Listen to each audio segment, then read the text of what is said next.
Morning guys, Mike here, Real Property Home Inspections in Las Vegas. Doing an inspection on a 1978 resale here in Boulder City. Nice little town east of Vegas. Let's see what we can find. So one of the first things I do is check the water meter when I get here, and you can see that dial is turning, which means water's moving through the property when it shouldn't be. There's a toilet that's running, but I can't turn off the supply to the house because the main water shutoff is broken. So we need to get a plumber out here, take a look at this, so we're not wasting water here in the desert. First thing we've got is a missing handle at the main water shutoff. Should be an easy fix for the plumber, but the homeowner will have to go to the meter, which is over there, to turn the water off if they need to until that's repaired. Water pressure, you can see, is just over 100 psi. We like to see it between 40 and 80 psi. Here in the backyard, got some grading issues. This will collect water and it won't drain off properly. Get that brought up to grade. Also, some sprinkler repairs. So at this RV gate that I've been fighting with, you can see the hinge is pulled off the block. And when you go to close, it doesn't align with the latch. So it makes for a lot of fun trying to close this gate. Also, there's a pool. Gate should be self-closing, self-latching for pool safety. This one is not. Block wall is leaning. See here. And the house where it originally was. Probably because of this tree that they removed. The wall's pretty stable. Over here, we got some loose blocks. Need to get that fixed.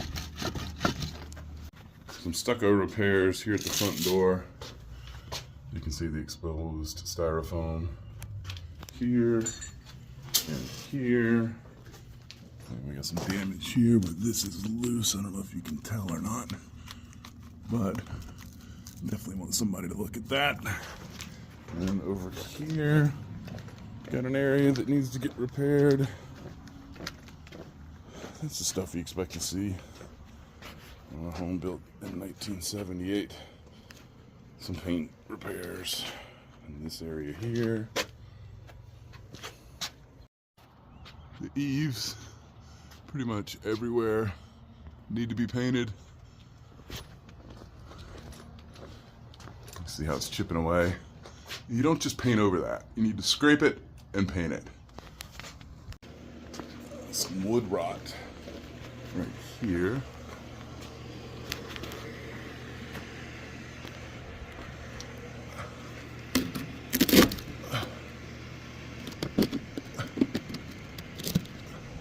And it's completely broken.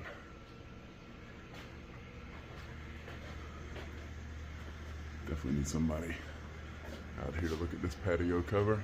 And we got a little bird's nest that we need to remove. Exterior outlet is not GFCI protected. Here we have an extension cord spliced into a light fixture at the exterior.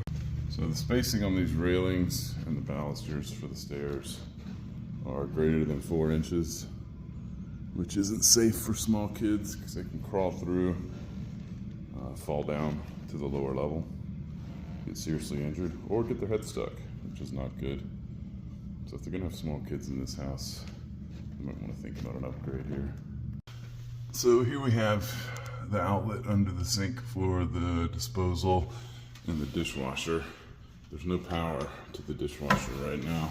Well, it's also not plugged in, but there's no power at the outlet.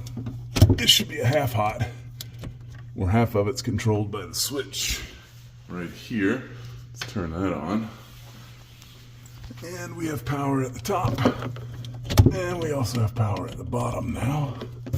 So I should be able to plug this dishwasher in. And we should have power and be able to test the dishwasher. Let's find out. Yep. And it's probably been sitting for a minute. It may not fill, but it is filling. But that's still wrong. We need to get an electrician in here to turn that into a half hot. In the master bath, got a couple issues going on. Got a leak right here at the hot valve at the sink. Flapper isn't holding water, that needs to be replaced. And then when the toilet tank fills, it doesn't shut off, so the entire flush assembly needs to be replaced. And then we've got this outlet is not GFCI protected right next to the sink. I turned this valve off to the toilet because it was just running. But the tank's still trying to fill. I can't turn this valve anymore. So, definitely need a plumber. Back in the master bathroom. Got a leak underneath the sink at the drain. Easy fix, super important.